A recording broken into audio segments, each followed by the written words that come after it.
सांगू आता संतांचे उपकार, काय सांगू आता संतांचे उपकार, मज निरंतर जागविती, काय द्यावे तासे भावे उतराई, ठेवितो हा पायी जीव थोडा, सहज बोलणे ही तो उपदेश, करोनी सायास शिकविती, काय द्यावे त्यासी व्हावे उतराई, ठेवितो हा पायी जीव थोडा, तुका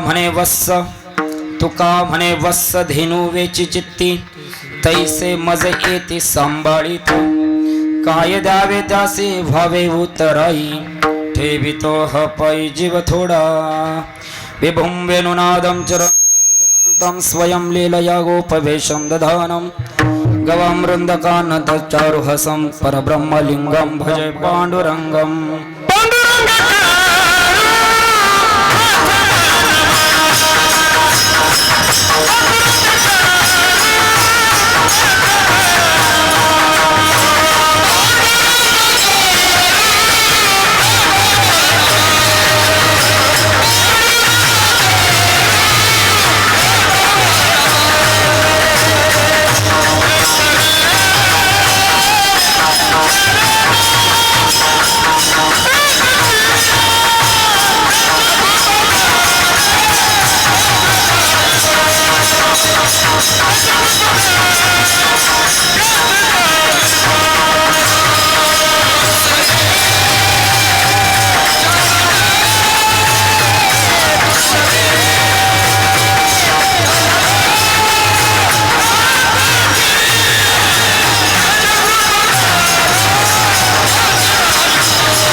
जयांचे केले स्मरण होय सकल विद्यांचे अधिकरण, तेचे वंदु श्री चरण श्री गुरूंचे ते नमस्कारोनी आता, कलावज्ञ जोधरार्थवतारम कलंकांक तेजोधिका मोदी वक्रम, खलानिशवदर्प नारदाक्षं समाधिस्थ मूर्तिं भज ज्ञानदेवम्। जन्माधस्येतुन्वयादितरच्चार्थेष्वभिज्ञेश्वराट्, तेन ब्रह्महृदय आदि कवय मुह्यन्ति यत्सूरय, तेजोवारि मृदा इतः विनिमयो यत्र त्रिसर्गमृषा, धाम्ना स्वेन सदा निरस्तकुहकं, सत्यं परं धीमहि सत्यं परं धीमहि सत्यं परं धीमहि। विठ्ठल विठ्ठल।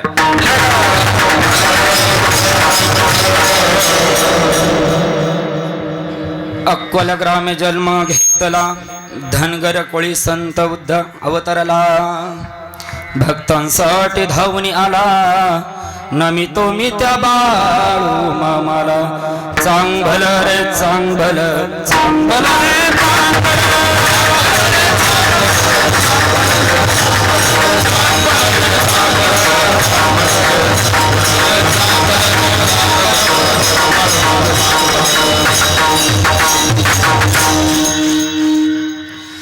काय सांगू आता संतांचे उपकार, मज निरंतर जागविती, काय द्यावे त्यासी भावे उतराई, ठेवितो हा पायी जीव थोडा, सूर्याची प्रखरता, चंद्राची शीतळता, आकाशाची विशालता, समुद्राची अथांगता, हिमालयाची उत्तुंगता, आईची वात्सल्यता, मित्राची सख्यता, कधी कधी वज्रापेक्षाही कठोर तर कधी कधी लोण्यापेक्षाही मधुर, अशी ज्यांची शब्दवाणी ते जगद्गुरु तुकोबार आहे, यांचा चार चरणाचा उपकार सांगणारा अभंग आज सेवेकरिता निवडलेला विठ्ठल।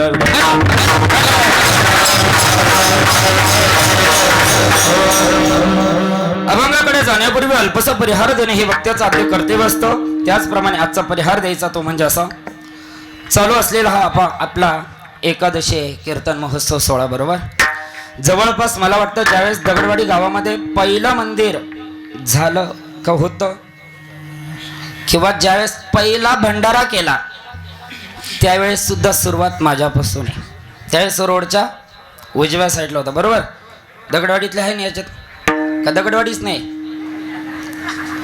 आहे ना बोलायचं, पहिला म्हणजे चालू पहिला भंडारा माझ्याकडून झाला, आणि त्यानंतर जवळपास कमीत कमी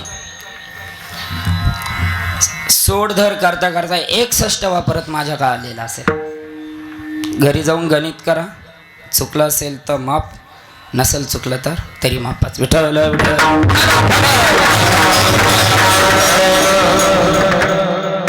अशा या गावाला पंढरपूर करणारे हे तीर्थ आहे. कारण तीर्थाचा महिमा खूप आहे. बरोबर आहे की नाही? आपण पंढरपूरला जातो, आळंदीला जातो, पण विचार केल्याच्या नंतर ज्या गावामध्ये जगाचा मालकच येऊन बसलेला आहे, आपल्याला बाहेर जाण्याची गरजच नाही. कारण पवित्र सोहळी काय तीच एक भूमंडळी. पवित्र सोहळी संतान जाता कुठं संत जिथं चांगलं आहे, जिथं स्वच्छ आहे. अहो सर्वांना माहिती आहे की ज्यावेळेस आपल्या भागवत कथेमध्ये सांगितलं जातं की ज्यावेळेस नारद परिभ्रमण करताय, भक्ती महाराणी दुःखी झालेली, सर्वांना कथा ज्ञात आहे. मला सांगायचं तात्पर्य फक्त एक की ज्यावेळेस भक्ती महाराणी शोक करते की माझे 2 पुत्र अहम भक्तिरिती ख्याता, बरोबर आहे की नाही? तो श्लोक असेल, बरोबर आहे? त्या श्लोकामध्ये सांगतात की माझे 2 पुत्र आहे. कोण? एक सकाराम आणि एक तुकाराम. कोण कोण आहे माझे 2? एक ज्ञान आणि एक वैराग्य. हे 2 कालयुगाने जर्जर झालेले, ते म्हातारे झाले, आई नवतरणी. मग अशा वेळेस ज्यावेळेस नारद परिभ्रमण करताय, त्यावेळेस नारदांनी या कलियुगाचं वारं बघितलं की बाबा भविष्यात कलियुग चालू होईल. भक्ती महाराणीला सांगितलं, अगं तू शोक करू नको, कारण हे जे मी इतकं हिंडलो, कुरुक्षेत्र हरिक्षेत्र कुरुक्षेत्र श्रीरंग सेतू बंदरम पर्यंत मी हिंडलो, खूप फिरलो, पण मला चांगली भूमी, चांगलं जागा काय भेटली? कारण इथे या कलियुगाचं वार आहे. कारण सत्यम नास्तिम तपस शौचम दयादानम न विद्यन्ते. इथं सत्य राहिलेलं नाहीये.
अशा प्रकारे या कलीचं महिमान सांगितलं. इथे शुद्ध नाही, इथं सत्य बोलणारं नाही राहिलं, इथं तप करणारं नाही राहिलं. तरी या कालामध्ये दगडवाडी ग्रामस्थांचं खरंच अभिनंदन करतो की त्यांनी बाळू मामा सारखा देव आपल्या गावामध्ये.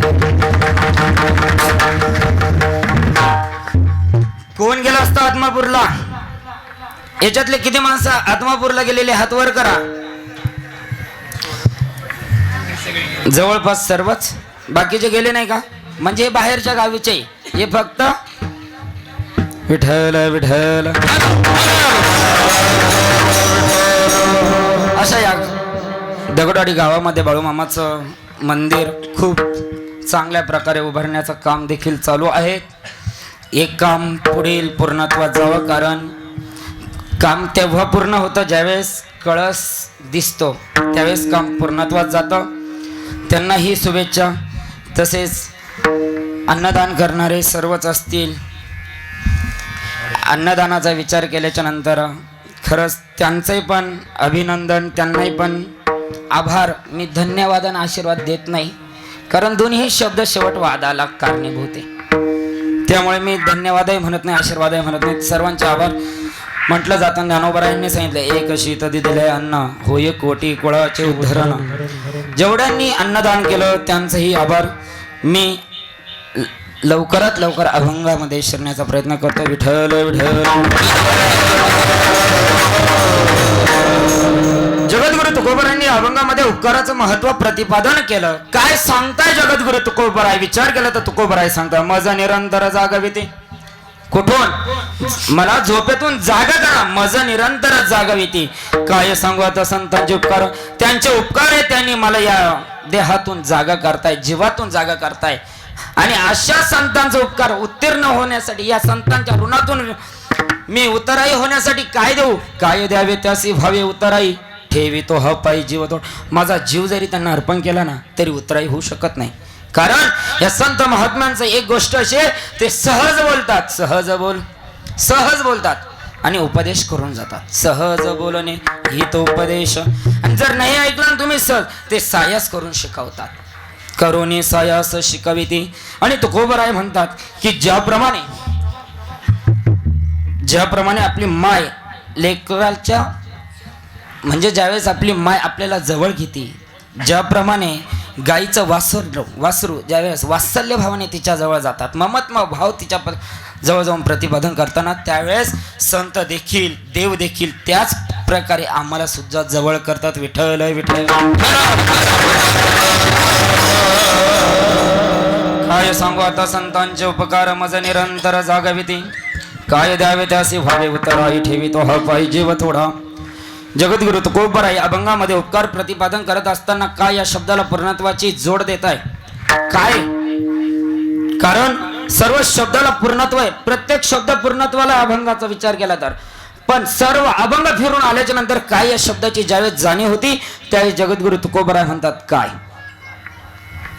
माणूस गेला पण काय? काय हा शब्द पूर्णत्वास नाहीये. कितीही केलं तरी कमी आहे आणि नाहीच केलं तरी कमी आहे. साध्या सोप्या भाषेत सांगायचं झालं तर तुकोबराय सुरुवात करत असताना म्हणतात की बाबांनो, काय हा शब्द अनेक ठिकाणी वापरलेला आहे. स्वतःचं ज्यावेळेस उद्धाराचं साधन पाहिजे त्यावेळेस काय हा शब्द वापरला? काय मे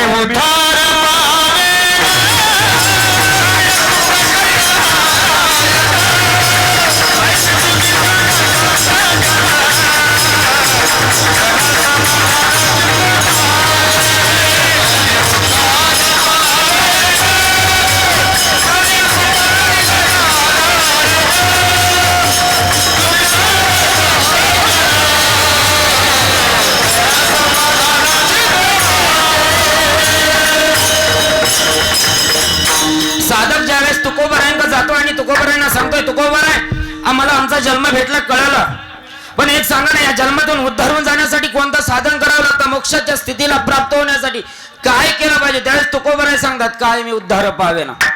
त्यावेळेस तो नारायण कृपा करील याच्याही पुढे चला. काय हा शब्द वापरत असताना ज्ञानोबरायांनी अमृत अनुभवामध्ये सांगितलं किंबहुना निवृत्ती ठेविली असे जे स्थिती काय मी देव हाती वाचेची. ज्ञानोबराय खूप सुंदर सांगतात किंबहुना म्हणजे काय. कारण निवृत्ती या शब्दाचा अर्थ केल्याच्या नंतर निवृत्ती एक माऊली ज्ञानोबरायांचा मोठ्या भावाचं नाव निवृत्ती आहे आणि दुसरी म्हणजे वासना. निवृत्ती म्हणजे वासना. ज्ञानोबराय म्हणतात माझ्या अंतःकरणातली जर वासनाच गेली असेल, किंबहुना माझी जर वासना गेली असेल, माझी निवृत्ती झाली असेल, अशा ठिकाणी जर मला त्याने देवाने स्थिर केलंय तर त्या देवाचं मी काय वाचन करू? काय पुढे चला. काय हा शब्द सांगत असताना उपहासकारक आहे. काय न पुस्तका पद्मनीचे सोहळे वांडीसी डोळे कैसे होती. चला पुढे. अहो काय हा शब्द करुणा वाचक आहे. जगाकडे करुणा भाकणारा शब्द आहे. महाराज म्हणतात काय काय करीतो या मना परिनायके नारायणा. बरोबर आहे की नाही? काय करू नये करू विवंचना नेऊ पतना आदरिले. याही पुढे विचार केल्याच्या नंतर स्वतःविषयी तळमळ करणारा काय शब्द आहे? स्वतःविषयी. बरोबर आहे की नाही? याच्यानंतर विचार केल्यानंतर जगाचाही विचार करायचा आहे. जगाचा विचार करत असताना सांगितलं काय करू बहु वाटे तळमळ आणि आंधळी सकळ बहिर्मुख. यही पुढे काय हा शब्द वापरत असताना सांगितला काय मी त्यांचा महिमा वर्णावा. बरोबर आहे की नाही?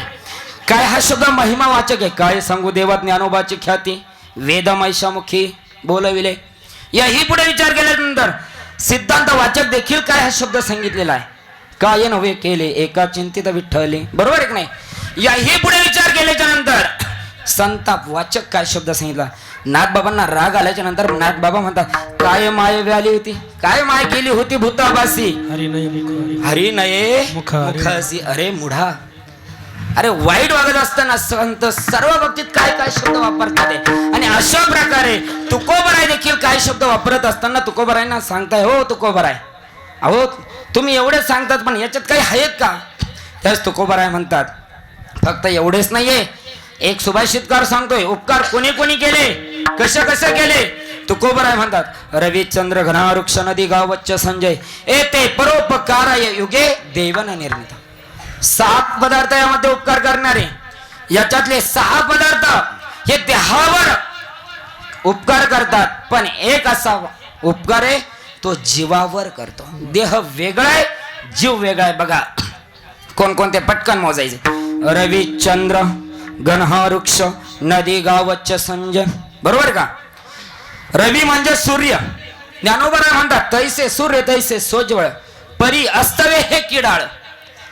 जर सूर्याचे उपकार म्हणत असतील तुम्ही तर सूर्य फक्त 12 तासच सूर्यप्रकाश देतोय, बरोबर आहे. साधूच्या तुलनेत हे 6 विचार आहे, 6 जे शब्द आहे, 6 घटक आहे, हे वेगळे, हे 6 उपकार वेगळे. आणि साधूचं म्हणजे सज्जन माणसाचं म्हणजे संताचा उपकार वेगळा आहे. सूर्य उपकार करतोय, आपल्याला ऊन देतोय. सौर प्लेट आली, आपल्याला लाईट सुद्धा कशाने निर्मित होती, सौर प्लेटने.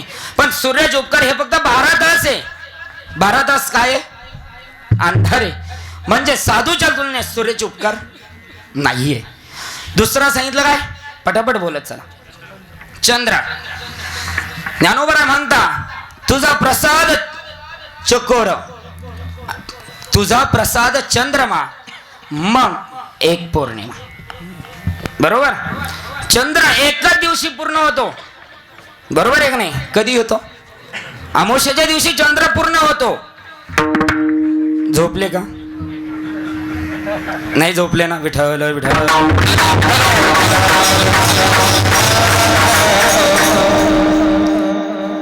तुम्हा सर्वांना एक विनंती, असं येरवाड्यातल्या जेलमधून सुटून आल्यासारखं नका बस.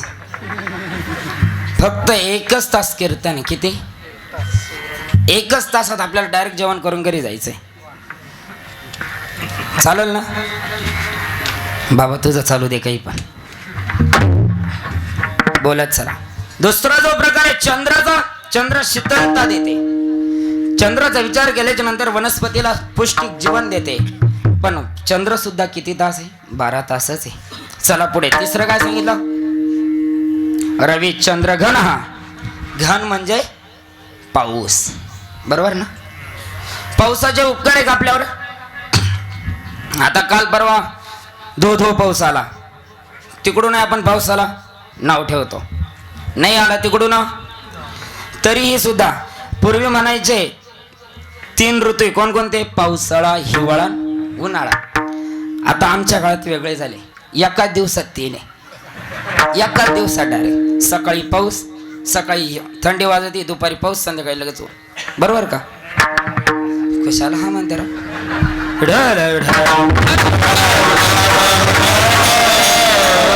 सकाळी काय वाजते, थंडी, दुपारी, संध्याकाळी. आज आला का, काल येणारच नाही, कारण मी सांगेल मामांना माझं कीर्तन होईपर्यंत पाऊस नाही आला पाहिजे.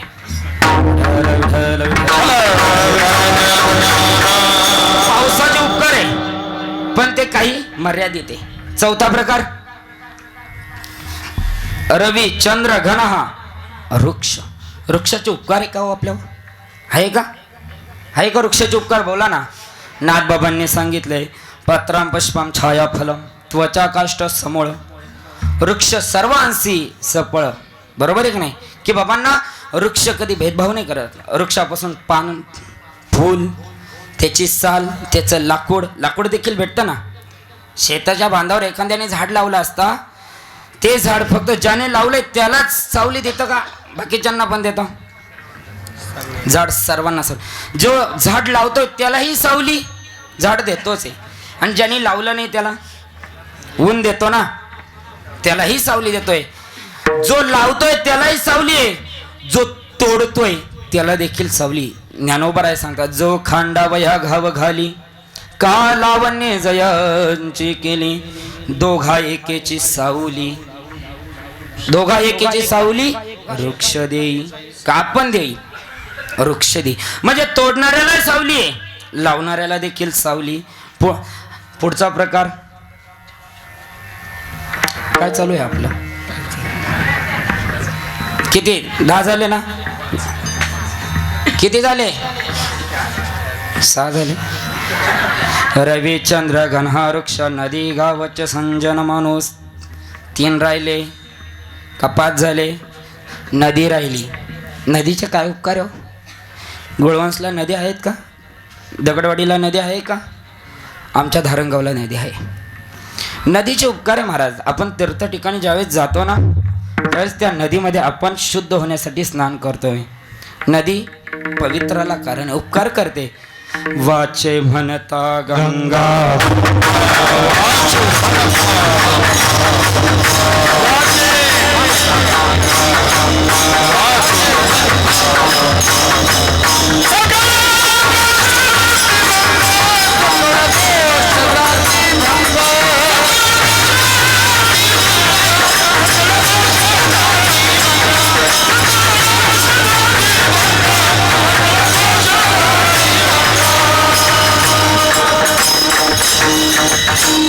वाचे म्हणता गंगा गंगा सकळ दोष जाती भंगा. बरोबर आहे नाही? जर आपण तिथे जाऊन त्या नदीमध्ये स्नान केलं तर आपलं वाचय म्हणता. वाचने म्हटलं तरी घरी आपण बादलीत पाणी घेतलं म्हणा पाणी टाकणं वाचय म्हणतं तरी पाप नाही शेत. गंगेचे उपकार आहे. गंगेचा विचार केला तर खूप उपकार आहे गंगेचे. आणि शेवटचं आहे संतांचा उपकार आहे. साधक लोक तुकोबारायांकडे जात आहे. तुकोबारायांना विचारत हो तुकोबाराय तुम्ही या 6 जणांच्या ज्यावेळेस उपकार सांगितलं त्यावेळेस संतांचा उपकार का तुम्ही बाजूला ठेवता? त्यावेळेस तुकोबाराय देखील सांगतात, अहो रविचंद्र घरा वृक्ष नदी गाव. गाव असेल आपलं गाय, गाव नाही गाय. गाय सुद्धा उपकार आहे. पण गायचं फक्त गायचे शाप कसा हे सर्वांना ज्ञात असेल. शिवशंकरांनी शाप दिलेला आहे. बरोबर आहे? गायचे उपकार आहे पण हे लौकिक स्वरूपाचे. आपण गोमूत्र घेतो गायचं पण कोणत्या? जर्शी गावठी गायचं. जर्शीचं नाही चालू विचार. इथं गावठी गायचं चालू आहे. बरोबर आहे की नाही? गावठी गाय ती उपकार करते आपल्यावर पण तिचा उपकार फक्त मागील भागासे पुढील नाही. का मागील भागासे उपकार?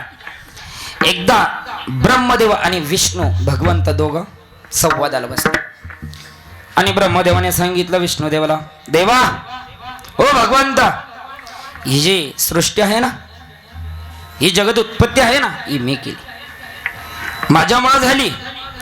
त्यावेळेस विष्णुदेवाने सांगितलं, नाही रे दादा ब्रह्मदेवा तुझ्यामुळे नाही मी श्रेष्ठ आहे. दोघांचे भांडणं लागले. मग दोघांचे भांडणं लागल्याच्या नंतर तिसरा कोणी माणूस आपल्यात आलाच पाहिजे. ही तेव्हापासूनची परंपरा आहे, आत्ताची नाही. दोघां तिसरा. बरोबर आहे की नाही? तिसरा आला तो कोण? भगवान शंकर. आणि शंकराला विष्णुदेवाने हात जोडून नमस्कार केला. विष्णुदेवाने शंकरांना सांगितलं, शिवजी आमच्या दोघांचं भांडण झालं, असा असा आमचा प्रश्न आहे. ब्रह्मदेव म्हणता मी ही विश्वाची उत्पत्ती केली आणि मी म्हणतोय माझ्यामुळेच सर्व श्रेष्ठ आहे. तुम्ही आता आमच्यामध्ये काय न्याय निवाडा करा. ठरलं. मग डोकं चालवलं कोणी? भगवान शंकराने. शंकरजी म्हणतात एक काम करा, दोघांना 2 कामं देतो मी. विष्णुदेवाला सांगितलं जा माझ्या पायातला खडावा शोधून आण. आणि ब्रह्मदेवाला सांगितलं जा माझ्या डोक्यातला मुकुट शोधून आण. सर्वत्र हिंडले, भरपूर हिंडले. विष्णुदेव नम्र होते. विष्णुदेव थोडे फिरले लगेच आले, शिवजी माफी असावी, मला काही तुमचा खडावा सापडला नाही. ठीक आहे. ब्रह्मदेवाने गाव गुळवंश शोधला, दगडवाडी शोधली, तालुका जिल्हा राज्य राज्याच्या बाहेर शोधला पण मात्र मुकुट सापडला नाही. आले येताना सर्व माणसांना म्हटले की हो तुम्ही माझ्याबरोबर हा म्हणशाल का? आता माणसांना माहीत होतं कारण आपण प्रत्येक पॅनलमध्ये उभे राहिलेले माणसं आहे. बरोबर आहे की नाही? बटन दाबेपर्यंत आपण त्याच्या असतो, बटनाला लगेच पलटी मारतो का नाही? खुशाल हा म्हणते म्हणजे विठ्ठल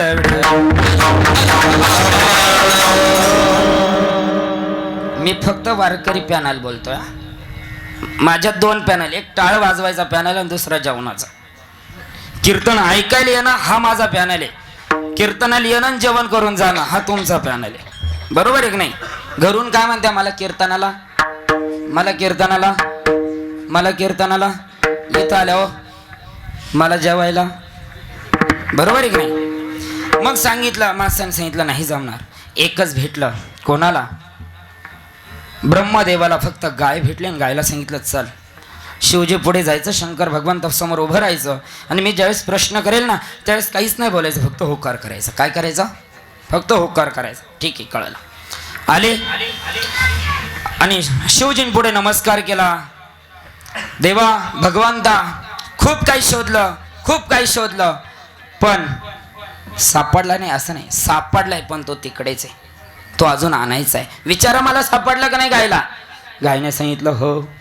आणि त्या दिवशी त्या वेळेस भगवान शंकरांनी गायीच्या मुखाला शाप दिलाय की तुझ्या मुखाचं दर्शन कोणी घेणार नाही. तू मानवी विष्टा खाल्ल्याचा शाप दिला डायरेक्ट. त्या दिवसापासून आपण गायीच्या मागील भागाचं दर्शन घेतोय. म्हणजे गाय सुद्धा उपकारी आहे पण साधूच्या तुलनेत अपूर्ण आहे. चला पुढे. ज्यावेळेस साधक लोक तुकोबरायांना विचारतात, हो तुकोबराय 6 जणांचे उपकार कसे आणि एकाचा उपकार, त्यावेळेस तुकोबराय सांगतात हे 6 पदार्थ आहे ना यांचा उपकार या देहावर आहे. हा देह कसा आहे हो? हा देह नाशिवंत आहे. हा देह नाशिवंत.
देहासाठी केला आणि संतांनी उपकार केला पण तो कशासाठी केला? या जीवासाठी केला. त्या सर्वसाधारण माणूस तो तुकोबर आहे, ठीक आहे कळलं, पण तुम्ही का सांगताय याचे उपकार त्याचे उपकार का सांगतात? त्यावेळेस तुकोबर आहे सांगतात होईल तरी पुसापुसी, मी आहे तोपर्यंत पुसणार आहे.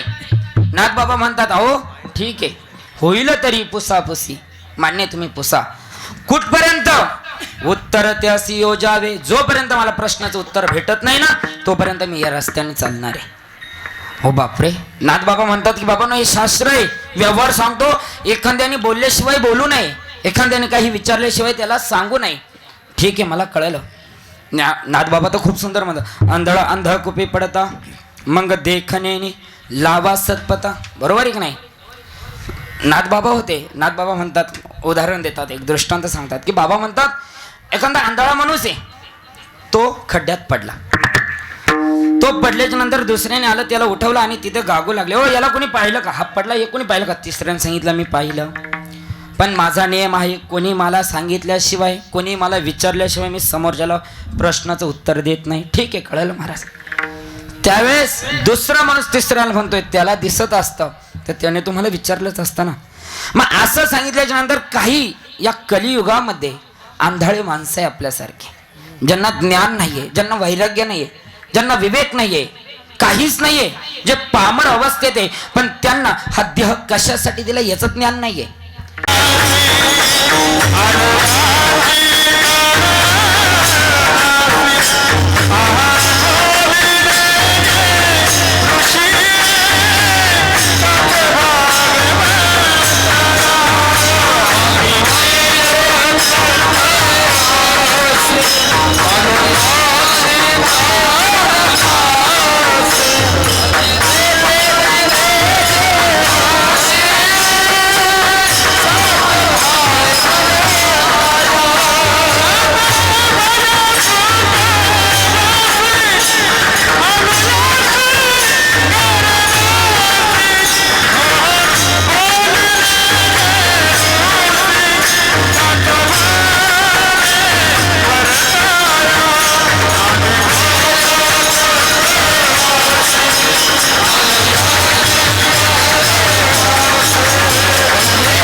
याच कारणासाठी आलो. आम्हाला देवाने धाडलं. तुका म्हणे माझा धाडिले निरोप. कशासाठी धाडलं? मार्ग हा सोपा सुखरूप. तुमचा मार्ग सोपा करण्यासाठी आम्हाला धाडलंय. मग असं विचारल्याच्या नंतर असं लक्षात येतं की तुकोबरायांचा विचार केल्याच्या नंतर तुकोबरायांना सर्व संतांचे लक्षण माहित होते. तुकोबरायांना सर्व संतांचे कार्य माहित होते. म्हणून तर तुकोबराय अभंगाच्या पहिल्या चरणात उपकार प्रतिपादन काय सांगू.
सर्वांनी जोरदार टाळ्या.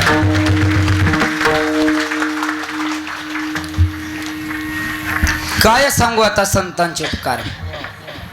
काय सांगू. तुकोबराय सुद्धा सांगताय हो एवढे उपकार केले संतांनी. किती उपकार केले. ज्यांनी मला आयुष्यातून जागावलं त्यांचे उपकार काय सांगू. सर्वांच्या काकडा पाठ असेल. आधी संत स्वतः जागे होतात. उठा उठा साधू संत. साधा आपुले हित. साधा आपुले हित. जाईल हा नरदेह मंग कैसा भगवंत. स्वतः संत जागे होताय. नंतर संत जागे झाल्याच्या नंतर देवाला जागे करताय. उठा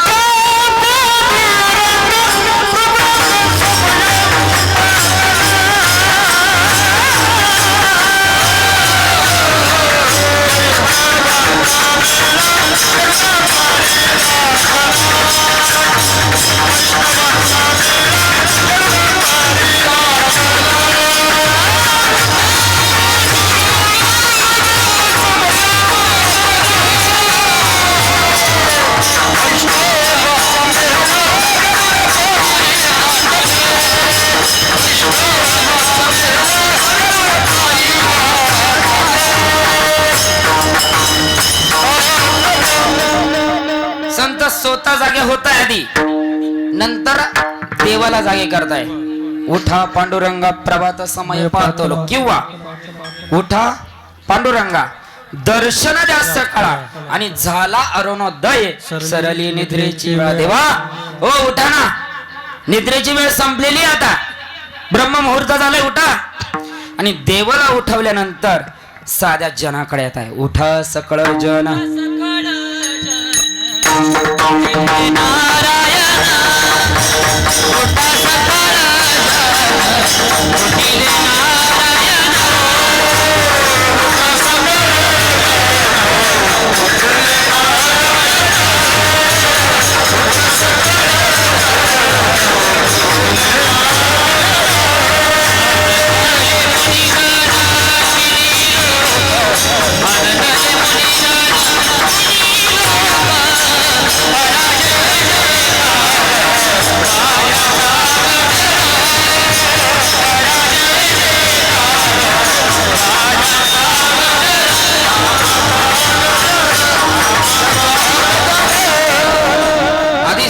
स्वतः जागे होताय, नंतर देवाला जागे करताय, आणि नंतर आपल्यासारख्या जीवाला उठ. अरे उठा, सूर्य आता उगवला, आता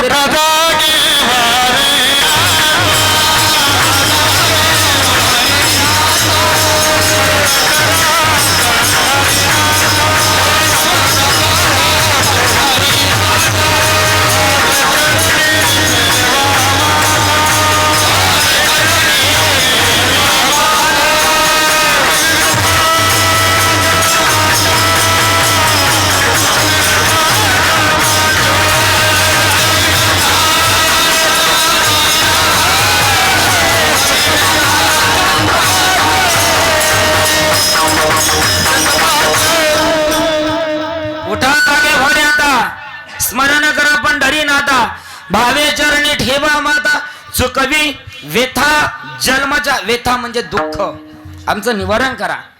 पण यासाठी काय करावं लागेल? आता उद्या नाही उठायचं,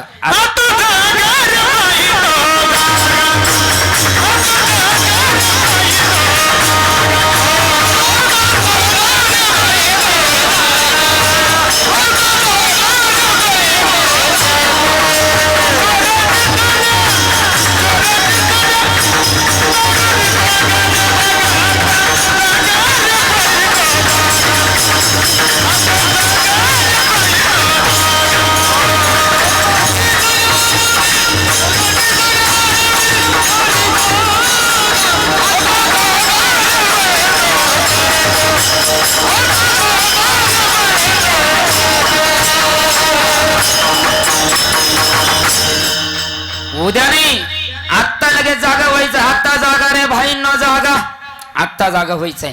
महाराज झालो जागी.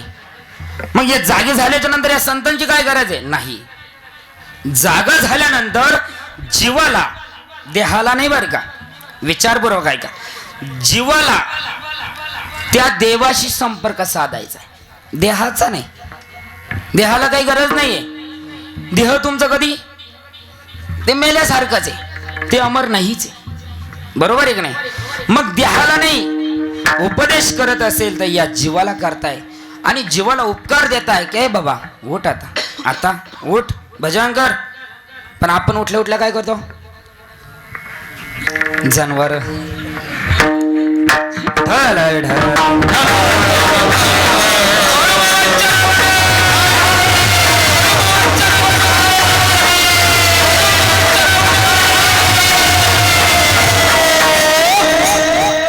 कळलं काय करायचं? आता उठलो काय करायचं?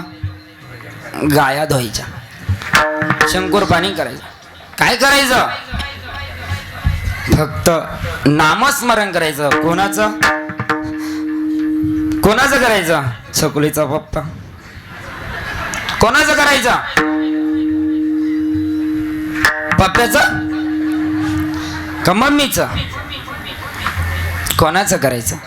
त्या भगवंताचं करायचंय. या जीवाला देवाला समर्पण करायचंय, चितेला नाही. काय वाक्य काय? देहाला चिता समर्पण करते, पण जीवाला देवाला समर्पण करायचंय. कारण या जीवाला देव भेटवण्याचं कार्य करणारा संत आहे. सर्वांना माहिती नारद मुनी. थोडक्यात दृष्टांत सांगेल, पुढे निघेल. ज्यावेळेस नारद मुनी हे तेव्हा होते, मला वाटतं आत्ता पण पाहिजे होते, खूप मजा आली असती. बरोबर आहे की नाही? नारद मुनी ज्यावेळेस द्वारकेला गेले त्यावेळेस सत्यभामेला भेटले. माते, अगं तुझ्या इतकी मजा कोणाचीच नाही. तू खरंच महान आहे. खरंच तुझं भाग्य आहे, भाग्यवान आहे तू, की तुला श्रीकृष्ण परमात्मा सारखा नवरा पती म्हणून भेटला. बरोबर आहे की नाही? देव तुला पती म्हणून भेटला, खरंच भाग्यवान आहे तू.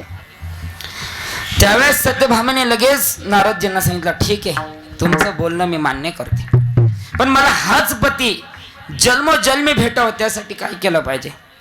नारद मुनीच ते. नारद मुनीने सांगितलं, जर असं वाटत असेल की तुला हाच पती पुन्हा पुन्हा मिळावं, यासाठी तुला ते दान केलं पाहिजे. जे आपण दान करतो ना ते आपल्याला भेटतं. बरोबर आहे की नाही? एक अनुभव घ्या, जे आपण दान करतो ना ते आपल्याला पटकन भेटतं. शक्यतो आपण दान काय करतो? बोलिलेले करू वेडी वाकुडी उत्तरे, वेडी वाकुडी उत्तर देतो लोकांना. बरोबर आहे? ते आपल्याला प्रतिसाद भेटतो. आपण लोकांना कधी चांगलं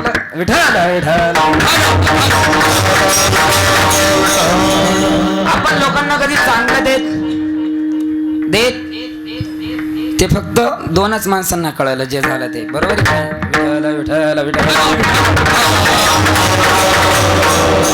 जे आपण देतो दान ते आपल्याला लवकर भेटतं. सत्यभामाला सांगितलं नारदजींनी, तुम्ही जे दान करशाल ते तुम्हाला लवकर भेटल. सत्यभामाने लगेच मान्य केलं.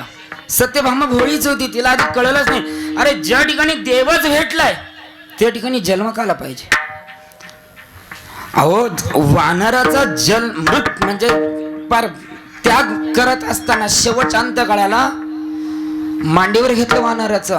पक्षी आहे, सर्वांना नाव माहित असेल, जटायू अंतकाळाच्या वेळेस मृत्युमुखी पडणार आणि तरी त्याला दिव्य देह देणारे भगवान राम प्रभू तिथे आले आणि राम प्रभूंजींनी सांगितलं, तुम्हाला दिव्य देह प्राप्त होईल. जटायूने सांगितलं नको. पक्षी होता, माणूस नव्हता, तरी त्याने सांगितलं नको. का? ज्या भगवंताच्या मांडीवर माझं मस्तक आहे, हे पुन्हा कधी भेटणार? पुढच्या जन्मात येणार आहे. जापम जापम श्रुतिचुलकितम राम नामामृतम ध्यायम ध्यायम मनसा सततम ब्रह्मतत्तारकम. नाही येणार. हे जे जन्म दिलाय ना हा पुन्हा नाहीये मला. हा जन्म खूप वर्षांनी भेटलाय, खूप प्रयत्न करून हा जन्म भेटला. खूप दुर्लभ आहे हा जन्म. किती दुर्लभ आहे?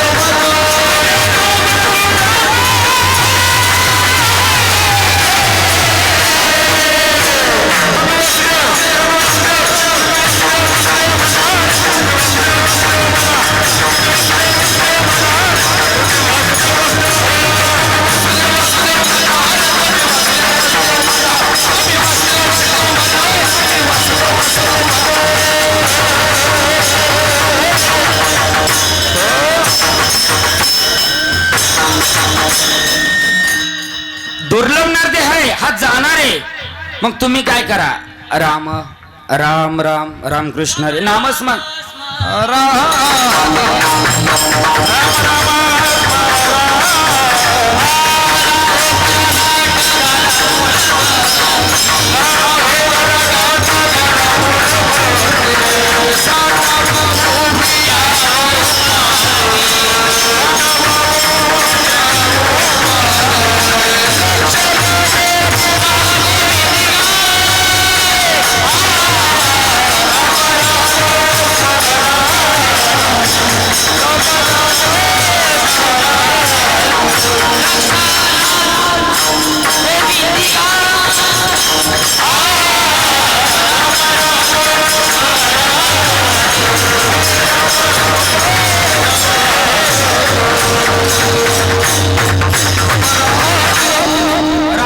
भस्मरा आधी काय करायचंय? फक्त नामचिंतन करायचं, काय नाही करायचं.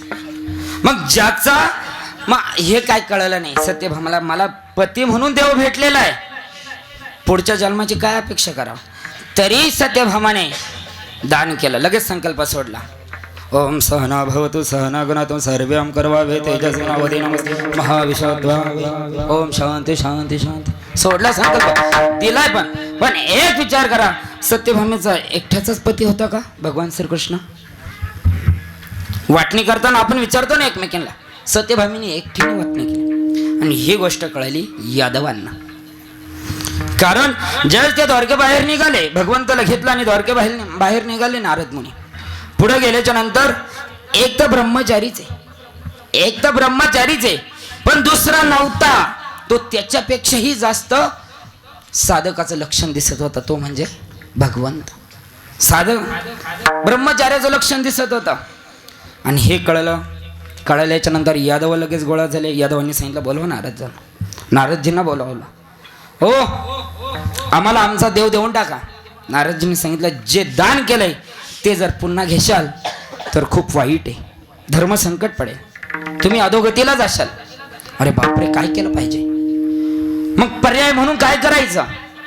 लगेच बाकीच्या स्त्रिया होत्या, हे ऐक ना, तू असं बोलून पाय, तू तसं बोलून पाय. सगळ्यांचा विषय संपला. पण सत्यभामेने सांगितलं ऐका, मला माझा पती पुन्हा मिळावा एवढीच अपेक्षा आहे. मी माझ्या देवाच्या, माझ्या पतीच्या भारोभार तुम्हाला काय देईल? सोनं देईल. कारण तिला वाटलं माझा पती म्हणजे आहे तरी किती किलोचा असेल? 70, 75, 80, 1 क्विंटल. बरोबर आहे की नाही? सगळं द्वारकेतलं सोनं बाहेर काढलं, द्वारकेतलं सोनं टाकलं, देवाचंही सोनं टाकलं, तरी पारडं ओलीसक थोडंसं सुद्धा वर उचललं नाही. हे सर्व गोष्टी चालत असताना ही गोष्ट कळली रुक्मिणी आईला. आणि रुक्मिणी मातेला कळल्याच्या नंतर रुक्मिणी माता आल्याच्या नंतर त्यांनी हा सर्व गोष्ट बघितला. हे प्रसंग काय झाले काय नाही सर्व गोष्ट त्यांना कळाल्या. रुक्मिणी मातेने सांगितले सोनं बाजूला काढा आणि एक तुळशी दळ घेतलं आणि तिथं ठेवलं.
तुळशीदळ पत्र ठेवलं आणि पारड ते वर गेलं आणि भगवंताचं पारड खाली आलं.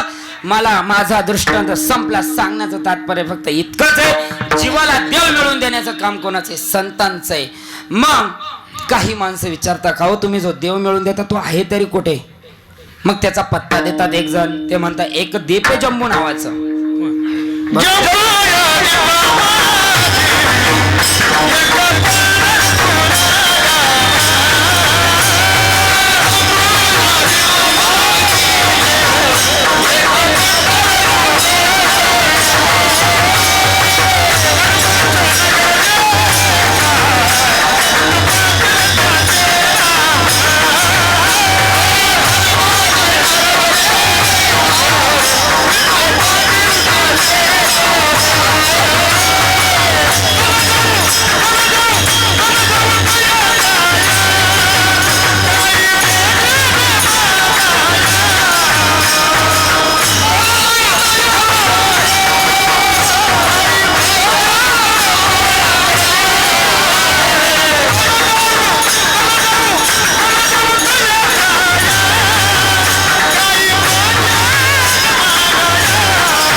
धर्माच्या नगरा देखा विठो पाटील त्याचे नाव.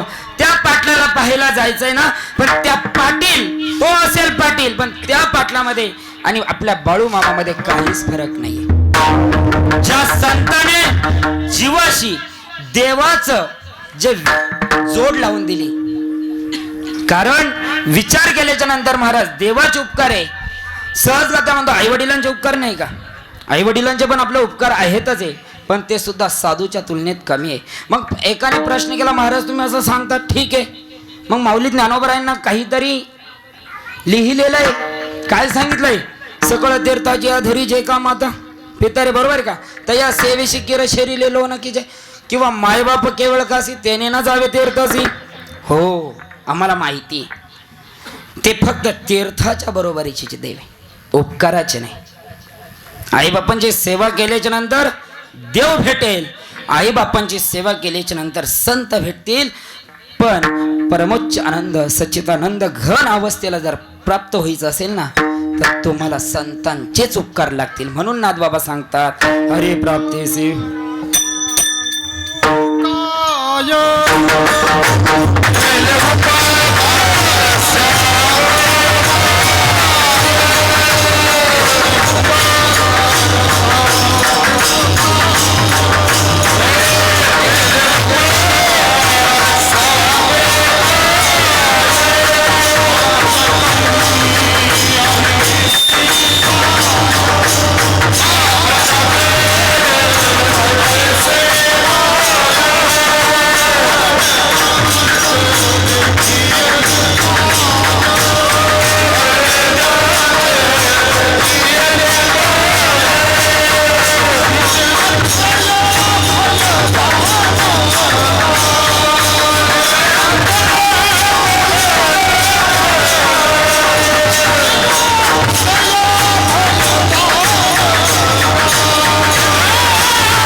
काय सांगू, काहीच नाही सांगू, काय सांगू, काहीतरी सांगा म्हणते, काय सांगू.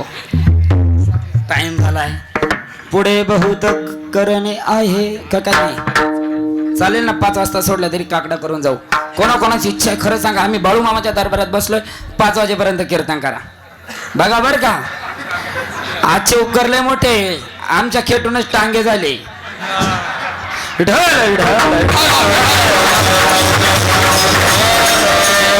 ज्यावेळेस संतांचे उपकार सांगताय की बाबा काय सांगू आता, संतांचे उपकार किती सांगावा, कारण उपकार आला म्हणून बोलून जाईल. 4 प्रकारचे उपकार आहे, सर्वांना माहिती आहे, फक्त सांगेल आणि पुढे निघेल. बघा पहिला वर्ग आहे उपकार्यावर अपकार आहे, दुसरा अपकारावर अपकार, तिसरा उपकार्यावर उपकार आणि चौथा अपकारावर उपकार. पहिला वर्ग आहे कोणता वर्ग आहे, ज्याने उपकार केला होता त्याच्यावर अपकार केला. माऊली ज्ञानोबराय सांगा जेथीच्या मनी व्याभिचारू, काय पुढे जेथीच्या म्हणा लाभीजे वरू, काय सांगितलं सांगा ना. ओ जेथीचे मनी व्याभिचारू, तेवढंच अहो काहीतरी बोला ना, आमचे उपकारच केले नाही, काय बोलणार. बरोबर आहे की नाही, बरोबर आहे की नाही. विठ्ठल विठ्ठल महाराज काहीतरी सांगा ना, तुमचा येत नसेल बरं का महाराज, बरोबर येत नाही म्हणून बाळू माव का बघतो आणि परत तुम्हाला सांगतो विठ्ठल विठ्ठल. चमत्कार झाला बघा, जेथीच्या कृपा लाभिजय वरू, तेथीची मनी व्याभिचारू, तरी काय मी भस्मासूर अर्जुन म्हणे. झाला की नाही बघा, फक्त बाळू मामा का बघितल्यानंतर ओवी आठवली, अहो तुम्ही तर इथेच आहे, बरोबर आहे की नाही. पहिला वर्ग भस्मासुराचं सर्वांना कथा ज्ञात आहे. पुढे चला अपकार्यावर अपकार, जसेच्या तसे व्यवहार. शटम प्रतिशटम बृहदादरम प्रतिचादरम तत्र दोष न भवती दृष्टे दृष्ट समाचर, जसेच्या तसे व्यवहार करतात, सर्वांना माहिती. ज्यावेळेस जमदग्नीच्या वध करून कामधेनू घेऊन कोण पळाला? सहस्रार्जुन. पण जमदग्नीचाच मुलगा परशुरामाने सहस्रार्जुनाचा वध केला जसेच्या तसे व्यवहार. तिसरा वर्ग आहे कोणता? उपकारावर उपकार. सर्वांना माहिती आहे पांडवांच्या राजसूय यज्ञामध्ये शुकाचार्याने एकच शीत अन्न खाल्लं होतं. त्याचा उपकार म्हणून अर्जुनाचा नातू परीक्षित राजाला 7 दिवसामध्ये भागवत सांगून मुक्त केलं. परीक्षित राजाला शाप दिला होता एका साधकाने की 7 दिवसामध्ये तुला तक्षक नावाचा सर्प दंश करेल आणि तुझा मृत्यू होईल. काल योगेन जर्जरो काल व्याल मुखग्रास त्रास निर्नाश हे तवे. बरोबर आहे की नाही? सांगितलं होतं 7 दिवसात या काळरूपी भग सर्प तुला दंश करेल, मारून टाकेल. त्यामुळे काय केलं पाहिजे? त्याची परतफेड म्हणून शुकाचार्यांनी पांडवांच्या यज्ञामध्ये जे अन्न खाल्लं होतं त्याची परतफेड म्हणून परीक्षित राजाला भागवत सांगितलं, 7 दिवसात मुक्त केला. बरोबर आहे नाही? त्याच्या पुढे चौथा वर्ग आहे तो संतांचा आहे. महाराज विसोबा खेचर सर्वांना माहिती आहे. ज्या विसोबा खेचरांनी माझ्या माऊलीत ज्ञानोबा यांना त्रास दिला, भरपूर त्रास दिला. किती त्रास दिला हो? इतका त्रास दिला मधुकरी मागण्याच्या झोळीमध्ये अक्षरशः माती टाकली हो माझ्या ज्ञानोबरायांच्या पर्यंत. पण माझ्या ज्ञानोबरायांना कधी कोणाला वाईट नाही बोलले. माझ्या ज्ञानोबरायांनी कधी या समाजामध्ये जीवन जगत असताना महाराज 16व्या वर्षी ज्ञानेश्वरी सारखा ग्रंथ लिहिला, 18व्या वर्षी दिला आणि त्यानंतर महाराज निवृत्तीनाथांचं दर्शन घेतलं. दादा गुरुच्या स्वरूपात मी काय करू? दादाने सांगितलं एक काम कर, अरे सृष्टाचं कोणीही चांगलं करेल, देव जरी असेल तर देवाचा धर्म आहे. देव भक्ताला जवळ करतो, दुर्जनाचा नाश करतोय. देवा का उपकार आहे, पण साधूच्या तुलनेत देवाचा सुद्धा उपकार कमी आहे. साधूच्या तुलनेमध्ये देव सुद्धा श्रेष्ठ नाहीये. कारण देव फक्त भक्ताला जवळ घेतोय आणि दुर्जनांचा संहार करतोय नाही. मग संत अरे एक काम कर, दृष्टाचं कुणीही वाईट करतं, सृष्टाचं कुणीही चांगलंच करतं. तुझा जन्म झाला असेल, तू ज्ञानी उपजतच ज्ञानी आहे. एक काम कर, काय कर, तू आता आलाय ना, ही ज्ञानेश्वरी सारखा ग्रंथ दिलाय ना, आता एक काम कर, या सृष्टांचं चांगलं आहेच आहे आणि दृष्टांचं देखील कसं चांगलं होईल त्यासाठी काहीतरी सांग. त्यावेळेस माझे माऊलीत ज्ञानोबराय पसाय दान मागताय. जे खळांची व्यंकटी सांडो तया सत्कर्मीरती वाढ भूता परस्पडे पडो मैत्र जीवांचे. महाराज काय मागणं आहे माझ्या ज्ञानोबरायांचं?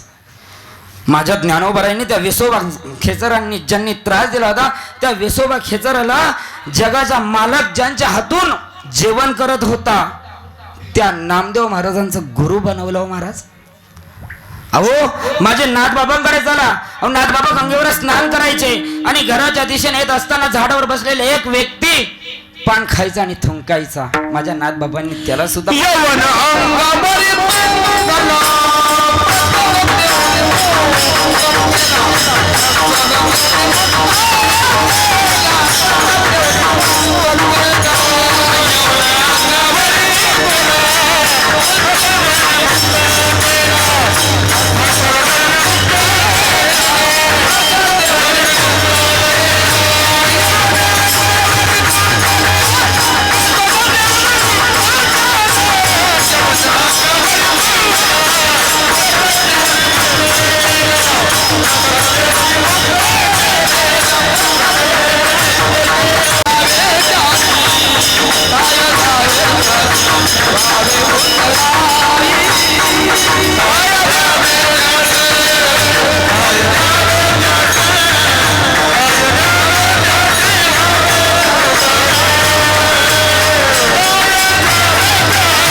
त्यांच्या चरणावर जर तुम्ही तुमचा पूर्ण देह समर्पित केला, जीव, देह नाही डायरेक्ट जीव जरी समर्पित केला तरी त्यांच्या ऋणातून उतराई होऊ शकत नाही. आणि अशा ऋणातून उतराई होण्यासाठी महाराज कालांतराने या कलियुगामध्ये सर्वांना माहिती आहे कुठं सत्यम दानम तप शौचम दया दानम न विद्यमते, इथे सत्य राहिलेलं नाहीये. हे कलियुग आहे, ग्रासलेलं आहे. काल योगाच्या या सर्पामध्ये ग्रासून गेलेलं आहे, त्रास आहे. इथं सत्य नाहीये, इथं खोट्याला जास्त किंमत आहे, इथं खऱ्याला किंमत नाहीये. आणि ज्यावेळेस या नीतीचा नियम ढासळतो, या सृष्टीचा रहस्य होतो ना, त्यावेळेस कोणीतरी अवतार घेण्यासाठी येतं महाराज. अवतार घेतात, धर्मरक्षा वय अवतार घेसी, अवतार घेतात आणि ही सृष्टी कशी व्यवस्थित चालेल याचा नियम लावून देतात. कारण 16व्या शतकामध्ये तुकोबराय आले, जगाला सांगून निघून गेले.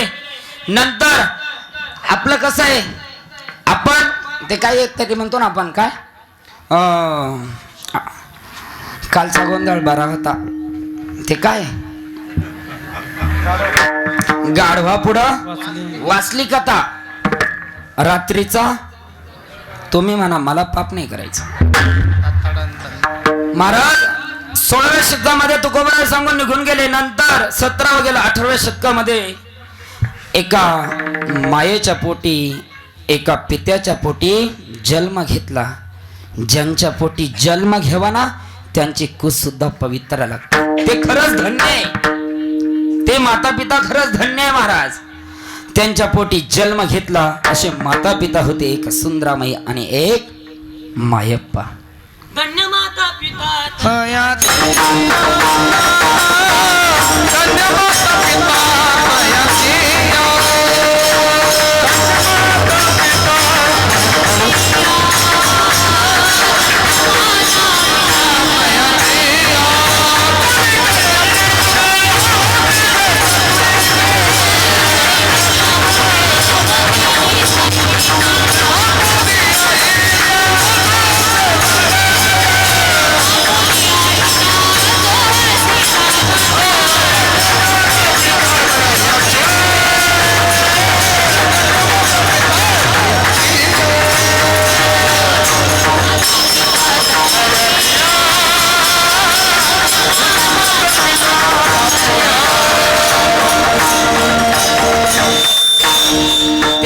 पिता खरंच धन्य. त्यांच्या पोटी एक रत्न जन्माला आलं ते म्हणजे बाळप्पा. 3 ऑक्टोबर 1892 रोजी महाराज अक्कोळ गावामध्ये जन्म घेतला माझ्या बाळूमामाने. या धर्माचा रक्षण करण्यासाठी अवतार घेतला. कारण येथील माणसं सर्वांना माहित होते की हे नीतीने वागत नाही, धर्माशी वागतात महाराज.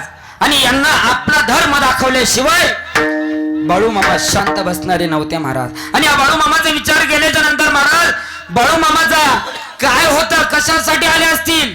आपल्यासाठी आले. तुम्हाला वाटलं जेवणासाठी? नाही, आपल्यासाठी आले बाळूमामा. अहो ते बाळूमामांचा जन्म झाला आणि खरंच जन्म अशा ठिकाणी होतो जिथली भूमी पवित्र आहे, जिथं तीर्थ धन्य आहे, पुनीत आहे, अशा ठिकाणी जन्म होतो. बरोबर आहे की नाही? असं कोणत्याही भूमीमध्ये जन्म होत नाही, असं कोणत्याही तीर्थामध्ये जन्म होत नाही. चांगलं पाहिजे त्याला. वैष्णवांचा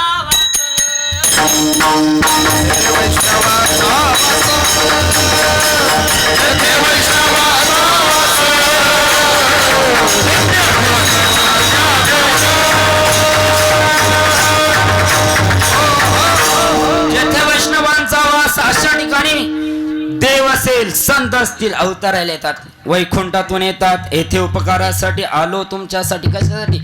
येथे उपकारासाठी आलो. घर जा वैकुंठातून तुमच्यावर उपकार करण्यासाठी येतात. का साठी? जगाच्या कल्याणा संतांची विभूती, देह कष्टविती परोपकारी. आणि बाळूमामा आले, आपल्याला मार्ग दाखवण्यासाठी आले महाराज. अहो काय बाळूमामाचा विचार केल्याच्या नंतर बाळूमामा लहान होते, दिवसेंदिवस वाढत चालले महाराज. ते पोरग छोटस बाळ मोठं होतंय आणि त्याचे खेळ चालू झाले. हमामा, फुगडी, क्रिकेट, विटी दांडू सगळे खेळ चालू झाले महाराज. मोठा झाला बाळूमामा. महाराज अर्धा किलोमीटर बळप्पा उलट्या दिशेने धावायचे, आपण सुलट्या दिशेने पळतो. बाळूमामा उलटे पळायचे. महाराज बाळूमामा खुर्ची म्हणून आसन म्हणून कधी कधी झाडाच्या फांद्यावर झोपायचे, काट्यावर झोपायचे. आणि ती सुंदरामे अगं कोणी सांगितलं सुंदराई अगं बाई अगं तुझा पोरगा काय वेडा झालं का? अरे त्या देवाचं नामस्मरण करताय, कुठे पण पडतंय, कुठेही लोळतंय, त्याला काही सांगशील का नाही? बाळूमामाला सर्व माहित होतं. बाळूमामा अंतर्ज्ञानी होते. बाळूमामाचा विचार केल्याच्या नंतर खूप महान ज्ञानी होते. कारण बाळूमामाचं साक्षात पंढरपूरच्या देवाने दर्शन घेतलेलं आहे. जगाचा मालक जो आहे ना विटेवर, जो एका विटेवर उभा आहे, त्या विटेचं नाव काय आहे? ज्या विटेवर जगाचा मालक उभा आहे त्या विटेचं नाव आहे अक्षय विट चरण तळवटी. ज्या अक्षय नावाच्या विटेवर माझा जगाचा मालक उभा आहे ना, त्या मालकाने देखील माझ्या बाळूमामाचं दर्शन घेतलेलं. महाराज यापेक्षा नवल कोणती गोष्ट असावी? आणि ज्या मालकाने बाळूमामाचं दर्शन घेतले तेच मालक आज तुमच्या समोर उपस्थित आहे. महाराज ज्या वेळेस सुखाचा वेळ आहे, बाळूमामा पंढरपूरला आषाढीची वारी कधीही चुकून दिली नाही. बाळूमामा वारीला जाता एकादशीच्या दिवशी त्या गाभाऱ्यामध्ये जाताय आणि भगवंतापुढे हात जोडताय. देवा मी आलो. देवा खरंच समाधान वाटलंय. सदा नाम घोष करू हरिकथा तेने सदा चित्त समाधान. माझं चित्ताला समाधान लागलंय. खरंच मी तुझ्या गाभाऱ्यात आलोय, सुखी झालोय. महाराज गाभाऱ्यातून बाहेर यावं आणि तितक्याच रामभाऊ उत्पात नावाचा एक ब्राह्मण तिथून यावा आणि बाळूमामाचं दर्शन घेऊन निघून जा. बघा चमत्कार आहे. बाळूमामाचं दर्शन घ्यावं, पुढे निघावा, गायब व्हावा. संध्याकाळी होय तोच रामभाऊ उत्पात पुन्हा यावा. बाळूमामाने सांगावं का सकाळी तुम्हीच माझं दर्शन घेतलं? त्याने डायरेक्ट सांगितलं नाही. जगात पहिला व्यक्ती होता नामदेव महाराज, जगाच्या मालकाचं दर्शन घेत होतं. आणि त्यानंतर मीच ज्याचे हात कटेवर आहे त्याचं मी दर्शन घेतोय, बाकी नाही. बाकीच्यांना आश्चर्य वाटलं. बाळूमामा सकाळी सेम हाच माणूस होता, तुमचं दर्शन घेऊन गेला आणि आता अहंकाराने बोलतोय मी दर्शन घेतलं नाही. पण महाराज बाळूमामाचे काही सोबती होते, त्यांनी दर्शन घेतलं आणि दर्शन घ्यायला गेले त्यावेळेस बाळूमामाच्या चरणाचा वास सुगंध आला. तो विठ्ठलाच्या चरणाचा नाही तर मस्तकाचा वास आला. मस्तकी काय लावली जाते? गोपी चंदन टिळा. त्या टिळाचा वास आला आणि तेव्हा कळलं साक्षात जे रामभाऊ उत्पात होते ना ते बाळूमामाचं दर्शन घेऊन गेलेले. महाराज पुढे निघाले. महाराज अहो एवढा उपकार आहे. आणि असं कळल्याच्या नंतर बाळूमामाला स्वतः कळलं अरे जगाच्या मालकाने माझं दर्शन घेतलंय. काय माझ्यामध्ये या जगासाठी माझा जन्म झाला असेल, या जगाला काहीतरी देणं म्हणून माझं काही आपलं जीवन कशासाठी जर असेल ना महाराज, एक सांगून जाईल या समाजासाठी तुम्ही काहीतरी देणं लागतात बरं का. जर 100 रुपये जर कमवत असेल ना त्याच्यातले 4 भाग पाडावे लागतात. 25% तुमच्यासाठी असतात, 25% तुमच्या बायको मुलांसाठी असतात, 25% तुमच्या आई बापांसाठी घ्या, पण 25% मात्र धर्मासाठी लागतात बरं का. या जगाच्या पाठीवर ज्याने देवाचं खाल्लं, ज्याने गावाचं खाल्लं, ज्याने भावाचं खाल्लं ना तो कधीही चांगला जात नाही. तुम्ही वाटेने म्हणा अथवा कुठेही म्हणा.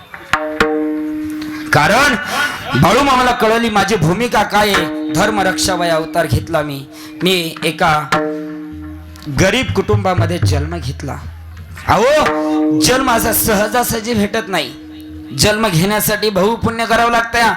जन्म आम्ही बहुपुण्य केले तेव्हा या विठ्ठले कृपा केली. आणि पांडुरंगाने ज्यावेळेस माझ्या मामांचं दर्शन घेतलं आणि पुढे निघाले, फेटा बांधला डोक्याला फेटा बांधल्याच्या नंतर त्या फेटाचा कलर कसा होता?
तुम्हाला द्यावं लागेल का काही?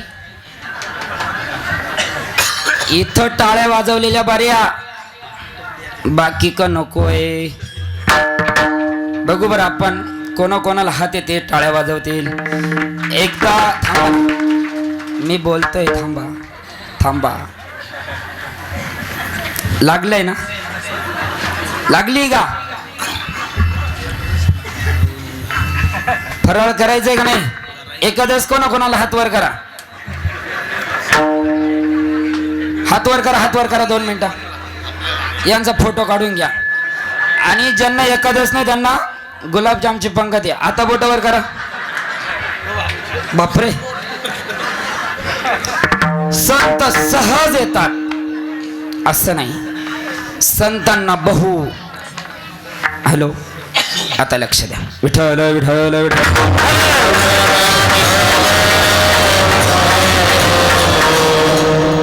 संत सहज येतात आणि सहज मानवी देहाला जीवाला उपदेश करून जातात. हेच महाराज अभंगाच्या सहज बोलाने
सर्वांनी एकदा हात वर करा. एकदा आपण आपल्या देवाचं भजन करू. विठोबा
सहज बोलणे हित उपदेश करून सायास शिकविते.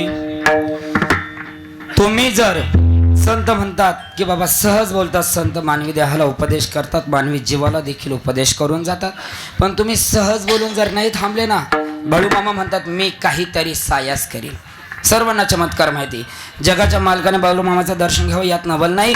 जनाबाईने सुद्धा बाळूमामाचं दर्शन घेतलेलं आहे. बरोबर आहे की नाही? सर्वांना कथात ज्ञात आहे. चमत्कार सांगायचं झाल्याच्या नंतर आपण आज भरपूर चमत्कार सांगू शकतो. भंडारा भंडारा भंडारा फक्त येतो, खातो, निघून जातो. त्या भंडाऱ्याचं महत्त्व काय आहे? त्या भंडाऱ्याचं महत्त्व सांगत असताना बाळूमामांनी सांगितलं, जो कोणी या गादीवर येत असताना त्याला जर यायचं असेल तर त्यांनी जिथं त्याची चप्पल काढली तिथं त्याचा अहंकार तिथे सोडायचा, मग माझ्या धर्म मंडपामध्ये पाय द्यायचा. जर कोणी फुगीराने, जर कोणी अहंकाराने जर या धर्म मंडपामध्ये जर आला ना, त्याची खैर नाही. माझ्या बाळू मामाला नम्र लागतो. माझ्या बाळू मामाने ज्यावेळेस भंडाऱ्याचं नियोजन केलं होतं त्यावेळेस सृष्टीला सुद्धा थांबवण्याची ताकद माझ्या बाळू मामामध्ये होतं. काय सामर्थ्य असेल माझ्या बाळू मामामध्ये. आणि असे संत जर आपल्या पोटाला येऊन जर आपल्याला सायस करून शिकवताय, सहज बोलून शिकवतात, एवढंच नाही तर ते गोड बोलतात. मौलिक ज्ञानोबा सांगतात, तैसे साच आणि मवाळे मितुले आणि रसाळ शब्द जैसे कळलं अमृत. छान बोलता, सत्य बोलता, खरं बोलता, लटिके वचन नाही देई उदास. महाराज खरं बोलता, किती गोड बोलतात. आणि एवढं गोड बोलून ते शेवटी काय सांगतात महाराज, बाळू मामाचं चरित्र सांगण्यासारखं भरपूर आहे, पण पुढे बहुत करणे आहे. मला 9:30चा टाइम दिलेला होता, 9चाच टाइम दिलेला होता, 9:30 पर्यंत गेलं कळलं नाही महाराज. कारण जीवनचरित्र सांगत असताना महाराज जसं संत सांगतात काय सांगू तसं काय सांगू. आता बाळू मामाचे उपकार, चमत्कार माहितीये. अहो सृष्टीने ज्यावेळेस भंडाऱ्यावर पाऊस येणार, फक्त बाळू मामाने स्वतःच्या गळ्यातली घोंगडी काढली, खांद्यावर जी घोंगडी होती ती काढली आणि आकाशाच्या दिशेने फक्त काय केली, फक्त फिरवली. तरीही पण पाऊस बाहेरून निघून गेला, बाहेर पडला, भंडाऱ्यावर नाही आला. एवढं सामर्थ्य माझ्या बाळू मामाचं आहे. अजून काय सामर्थ्य. जो कोणी येईल, ज्याला वाटेल मी आज आजारी, त्याने जाताना माझ्या बाळू मामाचा भंडारा कपाळी लावा आणि घरी जा. तो माणूस असेल, तो जीव असेल, तो बरा झाल्याशिवाय राहणार नाही महाराज. प्राण्यांना सुद्धा बाळू मामा याही पुढे झाला. माझ्या बाळू मामाचं सामर्थ्य सांगत असताना, भूतदया गाई पशुचे पालना तानाल्या जीवना वना माझी. महाराज बाळू मामाला महाराज ज्यावेळेस शेवट त्यांचे गुरु श्रीमुळे महाराज यांनी बाळू मामा भूत काढायचे, बाळू मामा भूत काढायचे. आता तुम्हाला वाटेल भूत होते का नाही, बरोबर एक नाही. विठ्ठल विठ्ठल प्रत्येकाला वाटेल भूत होते का नाही. बाळू मामा 18व्या शतकातले. अहो माझ्या ज्ञानोबारायांनी सांगितलं महाराज, कधी माझ्या ज्ञानोबारायांनी 750 वर्षापूर्वी सांगितलं, पळे भूत भाता भने ते हरिपाठामध्ये. म्हणजे भूत होते, ते भूत निघण्यासाठी माझ्या बाळू मामांनी आदमापूर ठिकाणी मेतके खांब रवलेला माहिती, मेतकेला गेलेले, बरोबर आहे का. त्या खांबाला जायचं, दर्शन घ्यायचं, आपल्या जीवनातलं सर्व दूर होतं, सर्व दुःख दूर होतात. अहो माझ्या बाळू मामांनी ज्या वेळेस श्रीमुळे महाराजांना गुरु केलं, गुरु सुद्धा तपासून करावा लागतो महाराज. सहजगत्या नाही केला माझ्या बाळू मामांनी गुरु करत असताना सांगितलं, जो माझ्या खिशामध्ये भूत दया किंवा भूत बाधा झालेले पैसे जो काढील त्याला मी जीवनातला गुरु बनेल. मुळे महाराजांनी सांगितलं, खिशामध्ये 120 रुपये, लगेच मुळे महाराजांना गुरु. महाराज अशी ख्याती सांगत असताना महाराज बाळू मामा हे सर्व करत करत महाराज शेवटच्या स्थितीला गेले. मुळे महाराजांनी सांगितलं, शेवटी बाबा आता माझं झालंय, आता मी जातोय, एक काम कर, तू काय कर, तू जनावरांसाठी प्रयत्न कर, मी माणसांसाठी प्रयत्न. देव सांभाळायला मी आहे, म्हणे पंढरीचा पांडुरंग मी सांभाळेल, पण तू माणसांसोबत काय कर, जनावर सुद्धा सांभाळ कर, मेंढी सांभाळ. मेंढीची उत्पत्ती माहिती वरोळातून झालेली, सर्वांना माहिती. सांगण्यासारखं खूप काही आहे, पण वेळेच्या अभावी सांगणं कमी करतो. त्याचप्रमाणे तुकोबाराय देखील सांगतात की बाबा, की ज्याप्रमाणे मायेला आपलं मुलगा खूप जवळचं वाटतं, गाईला ज्याप्रमाणे आपलं वासरू खूप जवळचं वाटतं ना, तसं संत बाळू मामा तुकोबाराय हे म्हणतात की देवाला सुद्धा मी तसेच जवळचे वाटतात. अभंगाचा शेवटचा चरण. हो कामने वत्स देनो तो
फक्त 5 मिनिटं घेतो बघा. आजची परिस्थिती अशी होती, खरंच बाळूमामाचा चमत्कार मला स्वतःभोवती सुद्धा काही जाणवतो. कारण सकाळपासून प्रवास करत करत इथपर्यंत जेव्हा पोहोचलो, रस्त्याला ट्रॉफिक सर्वांना माहीत होतं की नाही, पण इथं आल्याच्या नंतर असं वाटत होतं कीर्तन करेल का नाही माहीतच नाही. कारण दादा म्हटल्याच्या नंतर आम्हाला सर्वांना माहिती आहे, दादांनी धोतर सुद्धा घालून नाही दिलं. फोन आला, दशरथ महाराजांचा फोन आला, दादा म्हणे चाल पटकन, टायमाचा लेट नकोय, लवकरचा. आलो, वाटत नव्हतं कीर्तन होईल, पण खरंच बाळूमामाची कृपा म्हणावं लागेल. पूर्णत्वास चाललं गेलं, झालं, समाप्त होईल. प्रत्येक शब्दाचा अर्थ वेगळा आहे. घरी जाऊन ऐका, कीर्तन यूट्यूबला पडेल राहील, तुम्ही ऐका आणि मला सांगा. खरंच इथे मानव तितके धन्यवाद आहे.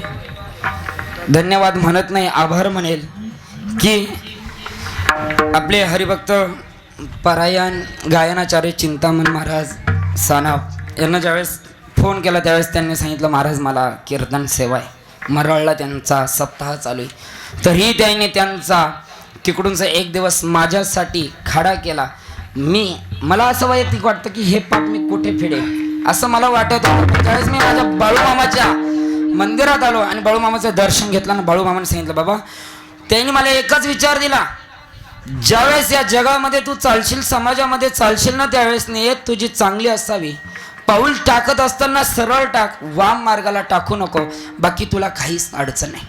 फक्त भगवंताचं नामस्मरण घे, मी तुझ्या पाठीशी आहे, मागे पुढे उभा राहे सांभाळीत, आली आघात निवारावे, एवढे विचार मला माझ्या बाळूमामांनी आशीर्वाद दिला, म्हणून मी आज तुमच्या पुढे कीर्तन केलं. तसेच शुभम महाराज असतील, आमचे दिलीप मामा, आमचे गळवंश भजनी मंडळ, आमचे महाराज सर्वांना माहिती, विठ्ठल महाराज गरकळ, तसेच मृदुंगाचार्य संतोष महाराज भालेराव, आपल्याच दगडवाडीचे सुपुत्र विक्रम महाराज गोरकुले देखील इथे उपस्थित आहेत. सर्व आमचे दीपक महाराज घुले, शिवाजी महाराज घुले, शरद महाराज शेळके, विलास महाराज बोलसे, अंबादास मामा असतील, आमचे इकडूनचे देवपूरचे भजनी मंडळ, सर्व भजनी मंडळांना मी वेळ अभावी सर्वांना नतमस्तक होऊन आभार मानेल.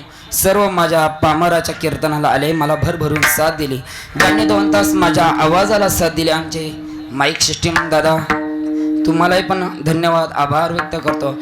ज्यांनी सर्व महाराष्ट्रामध्ये नव्हे तर जगामध्ये, ज्यांचं आता सध्या लेटेस्ट पण सगळ्यात जास्त चालू असलेलं आमचं चॅनल प्रतीक दादांचा माझा विठ्ठल म्हणून यूट्यूब चॅनल आहे, त्यांनी शूटिंगसाठी वेळ दिला, त्यांनाही पण मनपूर्वक आभार.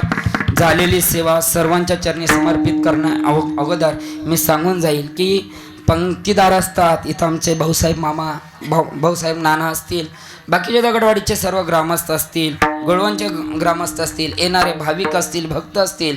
इथे मला प्रत्येकाला सांगा वाटतं की बाबा आल्याच्या नंतर तुम्हाला मी मागे बोलून गेलो, काहीतरी देणं लागतं, म्हणून इथं अन्नदान असेल, काही असेल तर द्यायचं शिका. घ्यायचं तर आपल्याला माहिती, घ्यायचं शिकावं लागत नाही, आपल्याला लागतं काय, शिकायचं काय, द्यायचं शिकायचं आहे. एक शीत दिलेले अन्न. आज विचार केल्याच्या नंतर आज ज्यांच्याकडून आपल्याला अन्नदानाची पंगत येते असणारे आपले किसनाबाई सांगळे, माधव जगदाणे, संदीप कवडे, शंकर भोसले, रानबा गुरकुले, मारुती आव्हाड, रामदास काळे, शांताराम काळे, दशरथ गुरकुले, शरद गुरकुले, समाधान गुरकुले, कैलास गुरोळे, संपत गुरोळे, दौलत गुरोळे, धोंडीराम गुरोळे आणि अजूनही पण काही जणांचे नाव राहिले असतील तर मी त्यांचं मनपूर्वक नतमस्तक होऊन माफी मागेल. दरबारामध्ये मला सर्व मोठ्या मनाचे आहात, तुम्ही सर्व मला माफ करतील हीच तुमच्या चरणी प्रार्थना करतो आणि सेवेला पूर्ण विराम देतो.